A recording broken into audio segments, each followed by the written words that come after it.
I came in under the premise that we wanted to make agriculture a cornerstone of our economy going forward.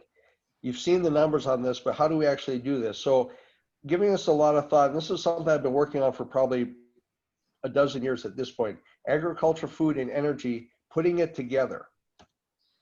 First of all, to have prosperous agriculture and thereby sustainable, why do we do it and how are we going to get it done? First of all, there's a personal reason. Do you see the horses yet? There we go. Why do we do it? For agriculture, when you talk to people from agriculture, there's an inherent lifestyle, a heritage, they enjoy it, but there also is a personal responsibility, whether we're talking about cattle or if we're talking cucumbers. There's an inherent drive in people in agriculture of why they do agriculture. Then there's the environmental stewardship standpoint, and I'll see that slide come up in a second. This is interesting doing this virtually. Do you see there we go. People in agriculture do agriculture for different reasons than most people in the community, in society. I was talking to agriculture to, and I think some of you may know him, Jay Scheidler of the Scheidler School of Business. And Jay was asking me about agriculture and the capital investment, the return on investment. And after the conversation, he looked at me and he says, Tim, so agriculture is your get rich real slow plan. Is that correct? And I said, basically, Jay, that's what it is. But people do agriculture because there's an inherent drive to get them done, to get the job done. They get up early, they work late, they get really dirty, and it's not a whole lot of money, but there's that inherent drive. And then I'm not going to read all these slides to you. There's the business side. For agriculture, it contributes to our economy. It adds employment, tax adds to the base structure. I mean, there's a lot of community reasons of why we do business, and specifically agriculture business. And of course, then there's the philosophical side. And one of the things that I like about it, and I'm waiting for the slides to catch up, is it there? Okay. Is feeding our society. As I mentioned before, you know, some of the stuff, I put this talk together 2 years ago. It's interesting looking back, it's even more important today than it was 2 years ago. We talk about the food security and self-reliance. We talk about feeding our society. COVID-19 has really taught us a lot about that. So there's that inherent philosophical reason of why we do agriculture. Okay, so we know why, now we've got to know how. And for agriculture, and this is right now, I want to strike when the iron is hot. People are far more open to agriculture than they were even 6 months ago. It's amazing when you go hungry a little while, when you see the shelves start getting a little empty, agriculture becomes a lot more important. And I have listed 3 things down here. Agriculture first must be allowed, and it has to be allowed by ownership of the land, meaning it has to be accepted. And whether it's state or private land, the owner of that land has to accept the fact that agriculture is a little bit different. The neighbors also have to accept agriculture. I run cattle in Kohala, and I get a phone call and someone is telling me that my cattle are mooing. And yes, they are. That's what cattle do.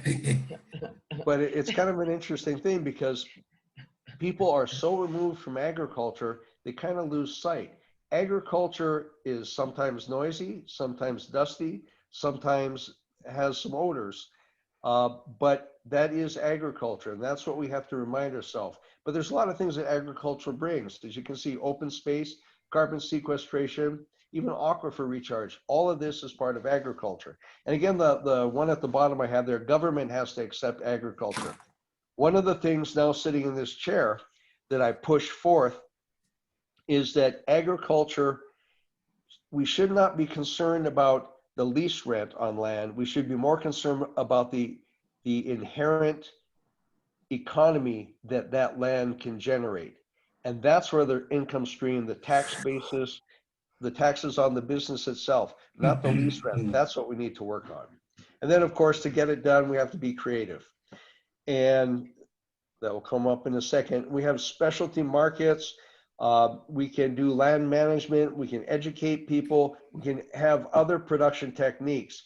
But what if we start putting all of this together and coming up with a synergy between all of this?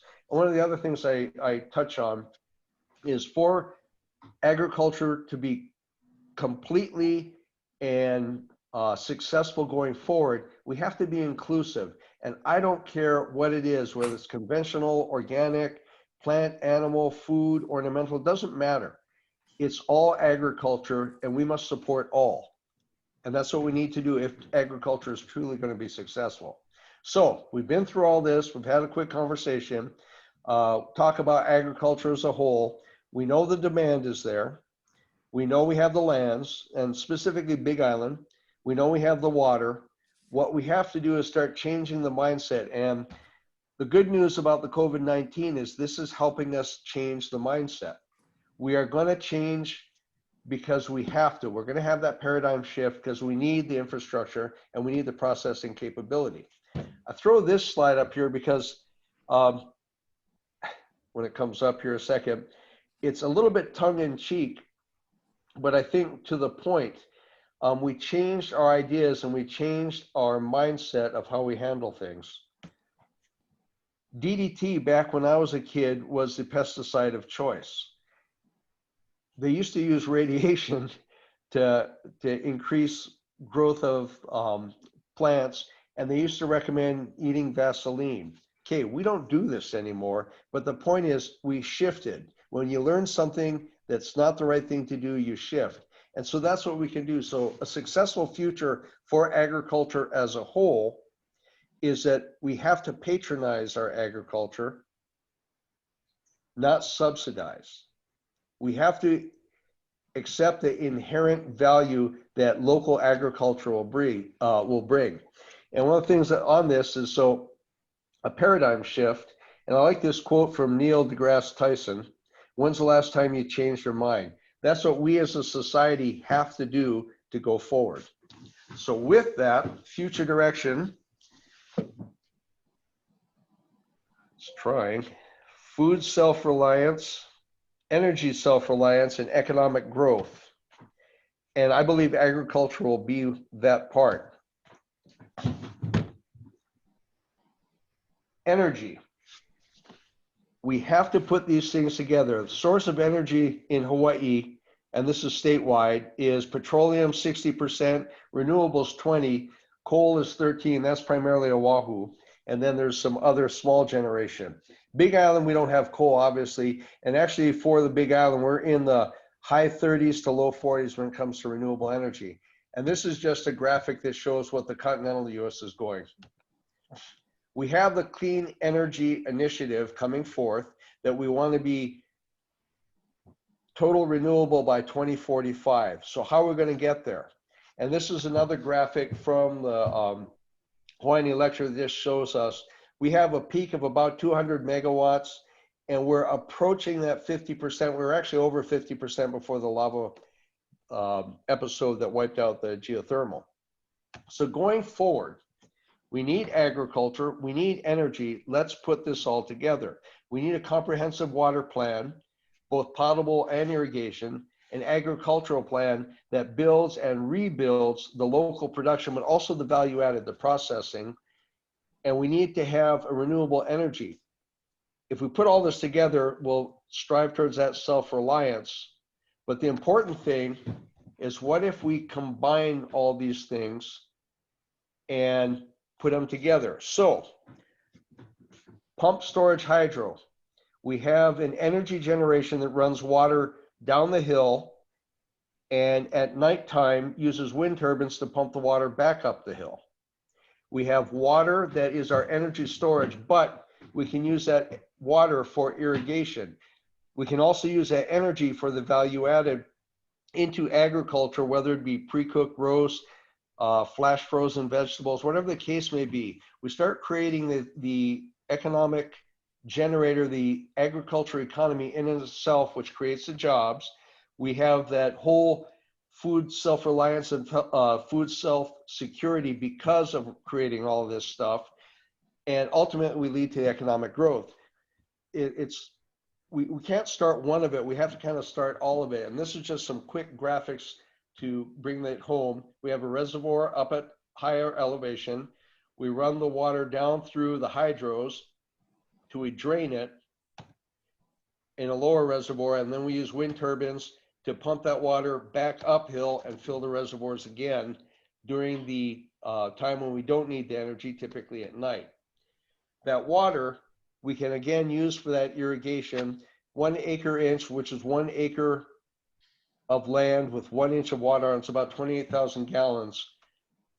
If we use this water resource we have here on the Big Island, and specifically I target Waimea and Kohala, we have the ability to generate electricity, increase our agricultural production through irrigation, and then use that energy into our infrastructure going forward.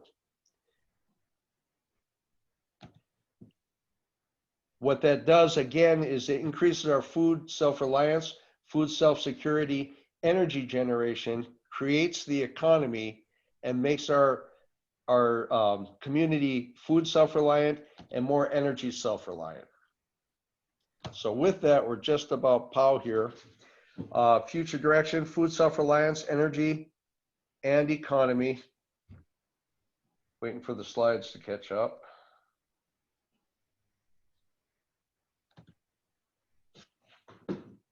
I truly believe agriculture will be the driver as we go forward. And these are just some job opportunities with agriculture that are supporting of agriculture. That one of our guests here, ag banking, again, we have financial sides that are all part of agriculture.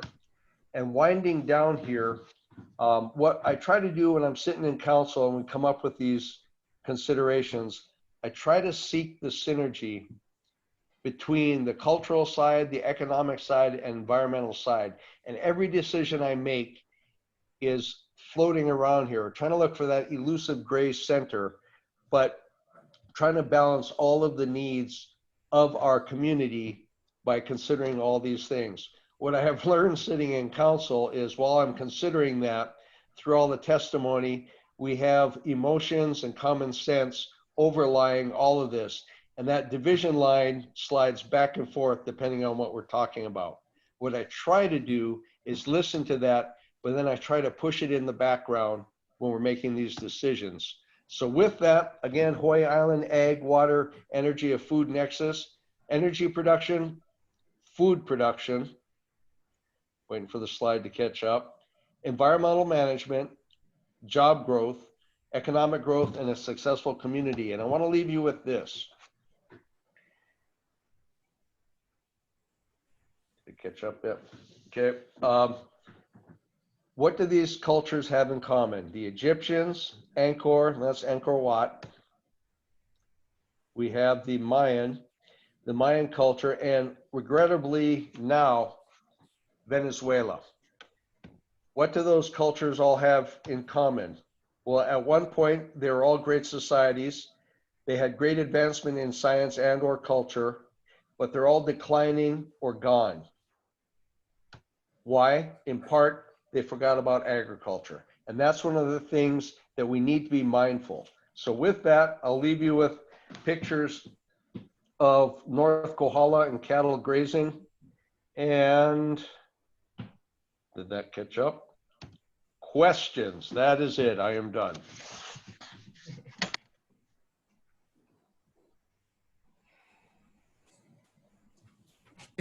Tim, I've got a question. I'm just curious, what do you really see as the major entry barrier for new people wanting to get into agriculture? I mean, I know locally it's cost of land, our roof, so.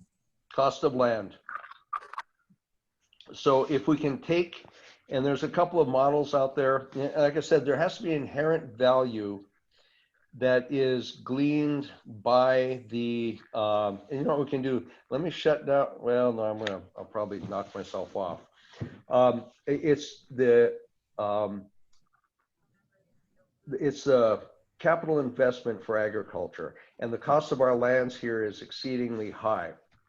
There's been conversations about having farm cooperatives or land trusts, things like that. All those are potential models. I think our county and our state really has to step up to the plate and help get this done. Again, it's not the leasehold money that is generating for that economy. It's what that ag economy can generate in and itself. In my mind, that is the important thing. And so that's one of the big barriers. Second to that is the value adding, the processing. We know you're a banker, so you get this. The closer we get the farmer rancher to the retail dollar, the better off that farming ranching entity is going to be. So what we have to do, and whatever structure we have, the cooperative structure or marketing alliance structure, whatever the case may be, we have to get them closer to the retail dollar so they can better stay in business. And so those are two things I'm working on. More recently, I've been working on another model. I put together what I call a bridges program that, because of our COVID-19 deal, initially I thought I was going to be supporting agriculture by subsidizing it. I realized that was wrong. What I did was keep the ag economy functioning, and I kept it functioning by having funds to buy commodities from the farmers, have them processed, kept the processors open, and then turn around and donate those products to feed the people. And I think that was a better model. And in fact, I've been talked to about wanting to take that statewide and then even making it a permanent project going forward, because it supports agriculture, would increase value to agricultural seconds while feeding people and supporting farming. So I think that's where we should be taking a lot of this stuff. Hey, Tim, Keith Merrick. Thank you for doing this. I got a quick question because I grew up in Lalomilo farm lots, and one of the challenges, as you know, is there's a lot of the next generation who don't want to keep farming because it's tough. So do we have people who want to farm out there interested, even if the property is available?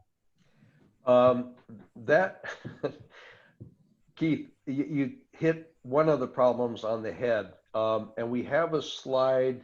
We need to get that one and put it in here about FFA. The FFA, back when I was in high school, was, I think we had almost 30 chapters across the state, and the participation was huge. 10 years ago, we were almost out of it. And now I think we've doubled the chapters in the last 4 or 5 years. What we have to do is support that. We, meaning us as a society, because we have to teach the next generation. There's a couple of young guys here in Lalomilo that are actually getting up and running. And they're actually doing a pretty good job with their farming, but they need help with the capital investment. So Keith, short answer is that's a huge challenge, but there's been a reawakening of agriculture right now. And I think that if we support it, not necessarily just throwing money at it, but give it the value that it truly deserves and the recognition it deserves, I think we'll get there. But we have to start early. We've got to start teaching people now. And, you know, one of the big values that I see with these school gardens and the farm to plate programs and all is it's teaching people that farming is not easy. It's not simple. It's a lot of work. And so they have a better appreciation for the food on the plate. So it's going to be like I said, a paradigm shift over time. And it's not going to come quick, but we as a society have to support that by having the programs that allow younger guys to get into farming and ranching. I tell people I'm from agriculture, and in agriculture, I think, Travis, you're going to laugh at this. In agriculture, you're either optimistic or suicidal, and there is no in between. And you know, I choose to be optimistic because in agriculture, it's tough at best, but you have to be optimistic. And Mother Nature, you know, she manages a lot more variables than we do.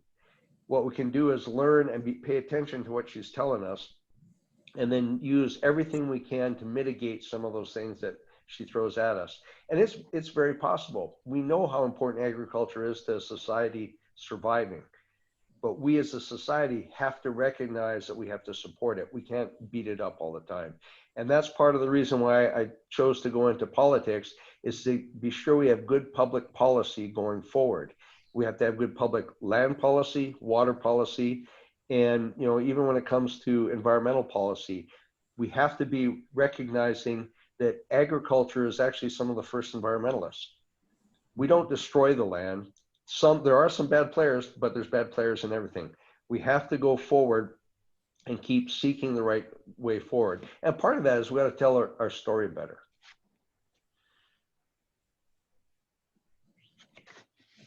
Tim, I have a couple questions for you. Shoot. One, I wanted to say I'm really happy that COVID hit when it did, because I mean, as awful as it is, it allows, like you said, for us to have a paradigm shift. We're too reliant on tourism. It's not sustainable at all. I'm over in Kona right now, and it's a ghost town over here. Yeah. We're having a little staycation, which is pretty nice. But yeah, so it really allows us to have some time, I feel, to make the shift that we need to before food security for our entire nation becomes an issue. Because as you know, with global warming, this is something that is going to hit everybody's front page and their tables. So I believe that Hawaii is in a very unique position to be able to provide its own food. So with that, I wanted to find out, in your opinion, having gone through the statistics and everything, is Hawaii County capable of producing all of Hawaii's food statewide? Is our county capable of producing statewide? Yeah, could we provide enough food for the entire state, not counting tourism? For some of the commodities, absolutely yes. For some of the commodities, probably at least 50%. Egg production, absolutely. Poultry production, absolutely. Pork production, probably. Beef production for the state, probably not. We are producing, at our heyday for the beef production in the state, we produced about 30% of what we consumed, but we could probably produce at least 20 to 30%. Some of our carbohydrates, corn, wheat, things like that, rice. No, I don't think so, because our climates here are not conducive to that, but that's okay. If we can target going for 50% of our production, I think we're going to go a long way to making ourselves more food self-reliant. And, touching on that a little bit, there's a huge shift and a drive towards a Ulu cooperative here that is really being managed quite well. And there are some carbohydrates that come out of that. We have Ulu flour that comes through that. We can do a lot more with taro, and the taro chips are, again, it's a carbohydrate. So there are some things we can do, and we can expand. Part of that is we're going to have a paradigm shift of how we are eating. And so that being said, though, I'm very confident we could easily get Hawaii County easily to 50% of what we would consume, rough numbers of pounds. So I'm very, very optimistic we can get that done. Now, in order to do that, we have to have the processing, the value added here in our county. And what I'm looking for, I'm keeping close tabs on this, is that I believe coming out of Washington, D.C., we're going to see public works projects that are reminiscent of the 30s. And that's going to be infrastructure dollars. And to me, that's the time we're going to jump on that and get some of this value adding processing, some of this renewable energy infrastructure. That's where I really want to push forward. Currently, right now, I sit on as a vice chair for water on the National Association of Counties organization. And so in going to DC and dealing with our national or our federal legislators, I'm watching for this stuff to see when that might come forth and jump on it at that point, because I don't see how this country is going to recover unless we have a big public works project going forward. I think that's the time we can really make a shift. On the topic of energy production, has anyone looked into using electricity generated by wind turbines and solar to separate oxygen and hydrogen and water, and then using the hydrogen for fuel cells or even for combustion? Absolutely. I haven't updated my slides. Yes, that's something that we can also do because hydrogen, we have enough energy capability, generation capability on this island to actually be hydrogen exporters that we could send to Oahu, even Pacific Rim, if we focus on that. Once again, we as a society are going to have to accept this generation, whether it be wind turbines, hydro, whatever, and then actually become, and I use the term manufacturing, but to do that, absolutely, because again, talk about a renewable energy, talk about a environmentally friendly fuel. We have that capability to do here. And yeah, there's actually some projects we're working on right now. There are 3 hydrogen fuel cell buses available to the county right now that we're trying to get into place. It's more proof of concept than anything else, but we can do it, and absolutely, without question, absolutely. Yeah, that would be amazing. I mean, we can change our entire transportation Yep. system. You know, everyone could be in fuel cell cars. Yeah, that would be extraordinary. But speaking to the topic of manufacturing, I missed you in yesterday's meeting. I was told that you were going to be there at least for the Hawaiian Island Agricultural Food System Study. Dan Fleming was hosting at least that subset because it's broken up into many different groups. But as you know, and for everyone else who doesn't know, Dan spoke at one of our meetings, but they're specifically gathering data and trying to do data mapping for the entire island and find out exactly what our consumption is and what our needs are. But this study is geared towards figuring out what kind of manufacturing facilities are needed in or on our island as far as food goes for you know, production, preservation, if it's like canning or what have you. And I wanted to know if how involved you were in that, and or what kind of numbers you have regarding what kind of facilities we have, what their capacity is, etc. We are very short on processing and value adding. I can, from the cattle standpoint, back in the heyday, like I said, back in the 80s, we had 5 times the capability of processing cattle. We don't have that today because we shifted our industry. Even if we held back 25% of the calves we export, we'd have to double our processing, our slaughter facility in our state. We don't have that, but we know we need to get it if we're going to do something. The Ulu Cooperative, they're working on that, and they're at their firewalls as handling what they're trying to produce. And they do fresh frozen ulu. They're working on ulu flour. Again, they're pressed to the limit. They can't expand any further. The Shawel avocados, there is an export market there that if we target it, and the county did a pretty good study on this, 3 years ago, maybe 4 years ago now, that we can double the net dollars returned back to our local avocado growers if we target and ship them out of state at the right time before the Mexico comes online. All of these markets are available, but what it takes is the infrastructure to get this shipping going. We need the facilities at the port, sea and air, to make this happen. We need the processing plants. And you know, when you use the term manufacturing and processing, people have these visions of big, dirty industrial things. That's not what we're talking about, but they're appropriate words. We need to be able to process these things from the raw commodity to something that we can get to market and that has shelf life, etc. That's in part going to take that energy that you just mentioned earlier. So we have to do this together. You know, this whole silo legislation that I've mentioned in the past, we have to do this in concert with each other.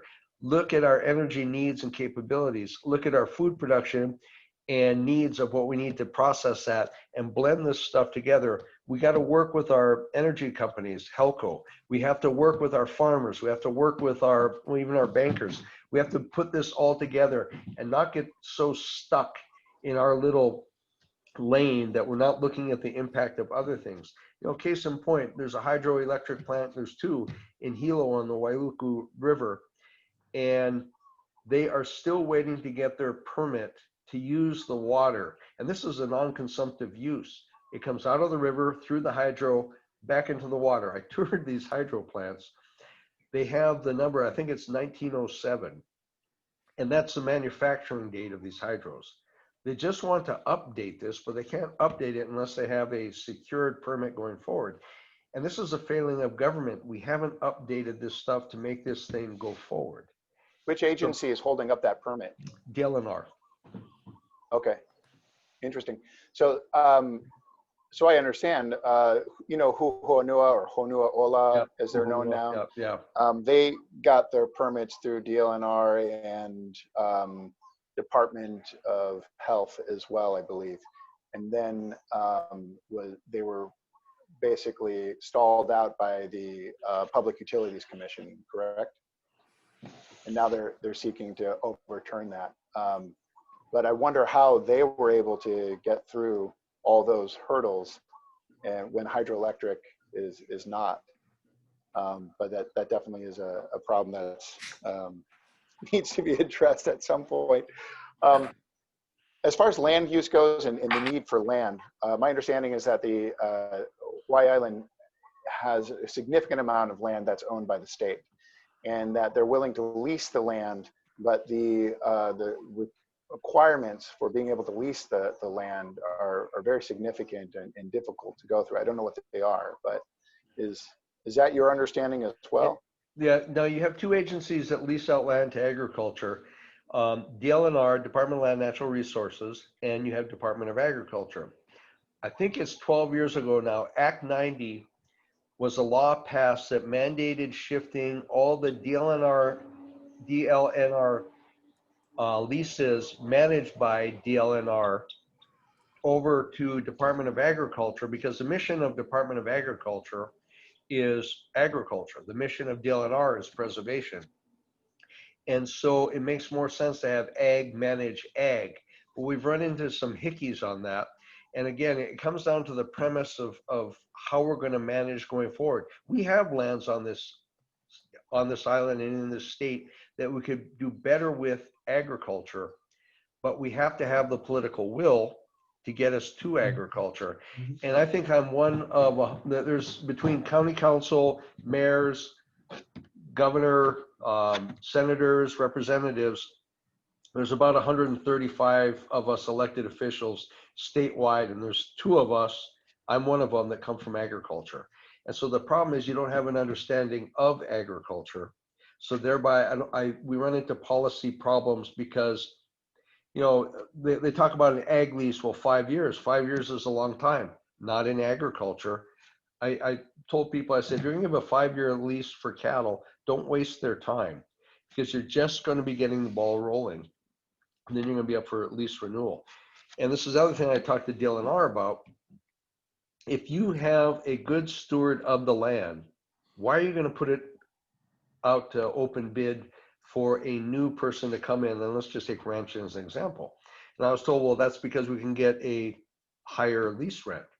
I said, but again, shouldn't you be more concerned about stewardship of the land and the economy that's generating, rather than trying to throw it to somebody else who's going to pay you a few more bucks a year? That makes no sense to me. So again, that's that paradigm shift that we need to push. And sitting in this chair now, I open a few doors a little sooner, and I can push a little harder for good public policy going forward. And that's what I'm trying to do. That's wonderful. I'm done asking questions, but I do want to tell you that I'm working with Kulana Foods right now. I don't know if you're familiar with them, but I'm working with them to expand their facility to increase their capacity. So right now they have plans, but anyways, I would love to talk to you about that sometime in the future. We only have a few minutes left, and I've been hogging the time. I'm sorry, everybody. Is there anyone else who has any questions? Please fire away if you do. Hey, Tim, just a quick non-agriculture question. I mean, obviously, we're in a pretty tough spot county-wise, and on a meeting I was with you on several months ago, the time frame you were talking about for us to fully come out of this was something like 3 or 4 years. Yeah. So what's your outlook going forward? I mean, obviously, we're going to have some leadership at the top. is that going to affect very much the direction in which the council wants to head? What's your thoughts on it? Yeah, it's going to. And again, I'm from agriculture. I'm optimistic. We're gonna do well. Okay, let's start with that premise. That being said, the concern was actually coming out of this in a couple of years. I think it's going to take that. Our unemployment, let's just take the number 30 or 35%. And I'm not going to waste time arguing. The point is, it's bad. So how do we go forward with that? We won't have tourism come back like it was previous. At any given time, you know, we have 200,000 people here in our county. At any given time, we had 40 or 50,000 tourists. We're not going to see that probably for at least another year, if we're going to be seeing it then. From my perspective, again, sitting on these calls nationally, it's kind of a rough number, about a 20% reduction in revenue stream for government as a whole. We only cut our budget 7%. And I don't think that's enough. I think sometime this fall, we're going to be in trouble. So I'm looking forward to federal funds coming forth, because I think it's going to be a public works to get us. And I think we're going to have a time for a lot of construction to come forth. But that being said, getting between here and there is going to be tough. And we're going to have a lot of hungry people. And I think we're going to have to look to programs that are going to support our people, because we're not going to have the jobs right now. But that's why I want to push this agriculture agenda forward, because that will create the jobs, technical jobs, that'll support our society as a whole. So I still think we're probably a couple of years away from really bouncing back, unless something shifts tremendously. And that's not pessimistic, that's just realistic. I saw Kat had a question. I can't go back to it because I'm on the phone and then I'm inept, but can somebody pull that up from the chat? Yeah. Thank you. Yes, I've been hearing rumors about our barge and import system being in trouble. And I don't know exactly what the timeline for that is, but I'm curious if, Tim, you can speak on efforts to ensure that food production and barge reliance, like how are we tracking those, or how do we make sure that we'll be able to eat in the interim? You know, that's an interesting question. It started out, I got involved, and you're talking about Young Brothers and that whole issue. I got involved with it when they wanted a 35% increase in their tariff because they weren't making ends meet. And I spoke out on behalf of all agriculture, livestock and commodity, that agriculture can't stand that. Okay, then that evolved to me getting involved with the equipment for shipping livestock. And I was happy to chair that because I've written a lot of the stuff for Hawaii shipping animals to the mainland. But then along the way, COVID-19 hit, and the economy of Young Brothers went sideways on them. And I have been a strong advocate for them to get some of this COVID funding. They asked for $25 million to get them from then to the end of the year and to keep functioning with the barge service we need. Without intrastate shipping, our economy is in trouble. There's no way we're going to survive. And so I told people, I said, look, regardless of your personal feelings on Young Brothers, put that aside for right now. We've got to keep the economy generating while we try and fix that one. I was hopeful, and I did a lot of work as I could down at the legislature to try and get them $25 million to make that happen. Our legislature dropped the ball, and I'm really disappointed in that. You know, I don't want to talk about the criticism of their management because that's not the point. We have to keep this running. And I wanted 6 months to hit the pause button so we had that infrastructure functioning. Now they're in a real bad way. If we lose intrastate shipping, I don't know what our economy is going to do. You know, we're going to have to declare an emergency. We're going to start running out food very, very quickly. We need to gear up. We're talking 3 to 5 years to truly gear up and hit the production level we need. And so we need that infrastructure in place. And now Young Brothers didn't get the funding, so they're going to ask for a tariff increase. And I understand their position. I don't like it, but I don't know what else we're going to do. We as a state, we got $1.25 billion. relatively speaking, $25 million is drop in the bucket, especially if it's going to impact our economy so much. And so I think it was very short-sighted that the Senate did it, the House did not, and I don't understand why. So there's a hearing this week for Young Brothers, and we're in a critical situation for them going forward. Does that answer the question for you? It does. It helps me understand the timeline. And then a thought just occurred. I know some friends who are in the airline industry. And so I know they're sending me photos of these empty planes going inter-island into the mainland. And so I'm wondering, is there a way where government policy and private business could sync to fill these needs? You know, they need to have the planes flying and to support their crews and staff, and we need things getting here and there. So I don't know how we can bridge that, but is there a way to transition so that we're not solely relying on the barge system during this time where we're strengthening our own food production abilities? I'm sure, and they'll probably take some emergency declarations. There was one thing that I was working on. There is what's called the Marine Highway System. In 2018, the waters around Hawaii were designated the Daniel Akaka Marine Highway. This is a federal program where there's federal funding that helps these municipalities, and I say that generally because Alaska has an Alaskan Marine Highway System, and there's federal funding that helps subsidize that intrastate shipping. I think Hawaii, I mean, I don't know why we haven't qualified for the funding, but I was trying to seek funding that way for them. Have not been able to get that done, and this is happening so fast. You know, you can imagine state government takes forever and federal government takes longer. So the problem is this is hitting all at a bad time.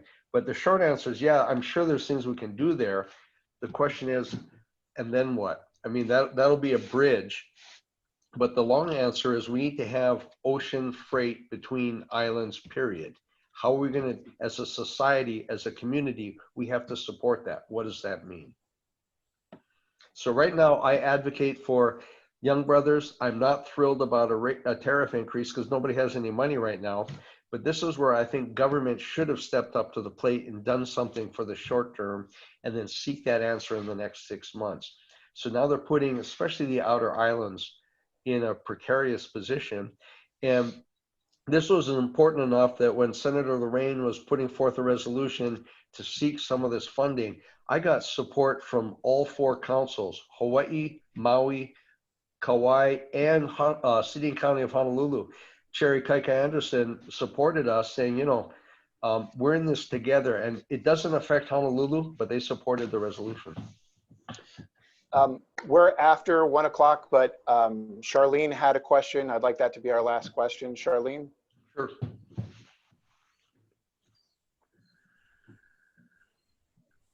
Charlene, are you still with us? Benson, do you know what Charlene's question was? No, I don't know, but I think she had to log off. Oh, okay. Well, Tim, I should have booked you for 4 hours because I certainly have a lot more to ask you, but we have to end here. Thank you, everyone. Thank you, Tim, for speaking. This has really been wonderful. And thank you, everyone else, for attending. With that,